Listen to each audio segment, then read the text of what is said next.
नमस्कार, मेरा नाम है माही और आप देख रहे हैं अभय न्यूज। बहुजन समाज पार्टी को सत्ता से दूर हुए 12 वर्ष हो चुके हैं। इतने वर्षों में कुछ लोगों ने धैर्य खो दिया और संघर्ष के रास्ते से भटककर अन्य राजनीतिक दलों के पिछलगू बन गए। ये वही लोग हैं जो अपनी कार्यता को छिपाने के लिए बसपा पर बी टीम होने का आरोप लगाते हैं और असल में अपने ही समाज के राजनीतिक आधार को कमज़ोर कर रहे हैं।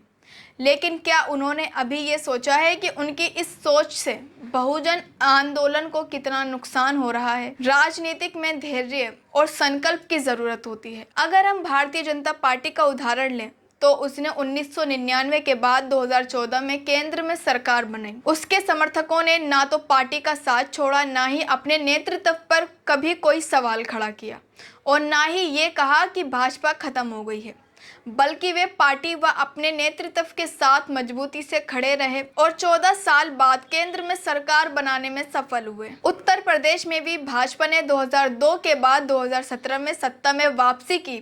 इस दौरान न तो उसके समर्थन डगमगाए, ना ही उन्होंने ये कहना शुरू किया कि भाजपा समाप्त हो गई है।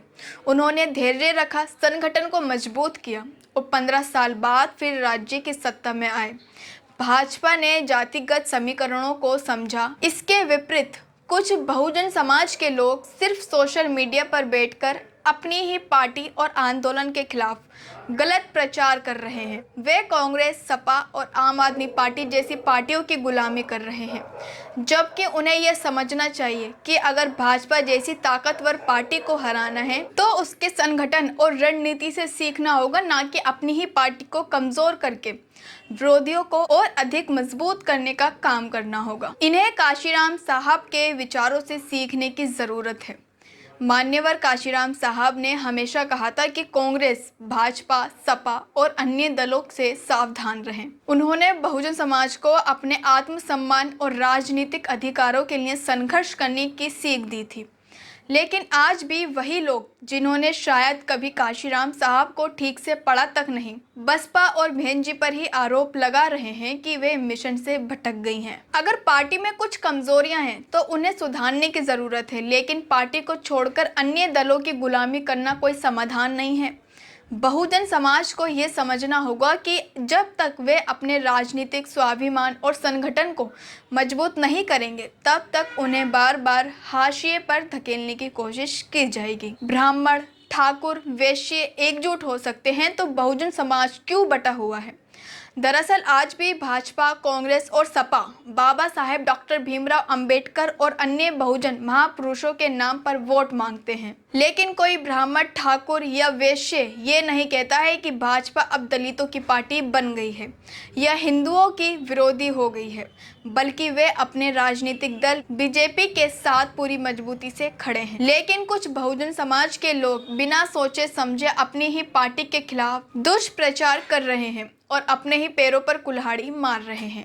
वे भूल गए हैं कि अगर वे अपने ही घर को तोड़ेंगे तो कोई और आकर उसे बचाने नहीं आएगा और सोशल मीडिया के भ्रम से बाहर निकलने की ज़रूरत है। आज कुछ लोग सोशल मीडिया पर मिशन मूवमेंट की बातें कर रहे हैं, लेकिन हकीकत ये है कि उन्होंने ना तो राष्ट्र निर्माता बाबा साहब को सही से पढ़ा है, ना ही मान्यवर काशीराम साहब जी के संघर्ष को समझा है।